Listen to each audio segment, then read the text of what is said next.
Friends, நான் மஜித் பேசுகிறேன். இந்த ஃபோன் வந்து பார்த்திங்கன்னா ஐஃபோனில் வந்து 13 ப்ரோ மேக்ஸு 256 ஜிபி. ஸோ இந்த மொபைலில் வந்து ஒரு இஷ்யூ இருக்குது. ஸோ இது அப்டேட்டில் வந்து திடீர்னு ஒயிட் ஆகிடுச்சு, அப்புறம் திருப்பி வந்துருச்சு. திருப்பி ஒயிட் ஆகுமான்னு தெரியல எங்களுக்கு.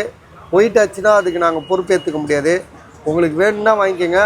இதோட விலை வந்து பார்த்திங்கன்னா 35,000 சரியா? 35,000. 35,500 35,500. ஆனால் வந்து உங்களுக்கு திடீர்னு அப்டேட்டில் வந்து ஒயிட் மாறிடுச்சு. ஸோ இன்றைக்கி ஃபுல்லாக மாறி இருந்தது, இப்போ திரும்ப வந்து நார்மலாக வந்துருச்சு. திரும்ப அது மாதிரி வருமா வராதா எங்களால் சொல்ல முடியாது. நீங்கள் வாங்குகிற வரைக்கும் நம்ம வந்து இதுக்கு வந்து நம்ம வாங்கிட்டிங்கன்னா அதோட நம்மளுக்கு தெரியாது. பஸ் டிஸ்பிளேவை பற்றி நம்மளுக்கு வந்து கேரண்டி வாரண்டி கிடையாது. இப்போதைக்கு வந்து பார்த்திங்கன்னா மொபைல் நல்லா தெளிவாக இருக்குது, ஒர்க்கிங் கண்டிஷனோடு இருக்குது.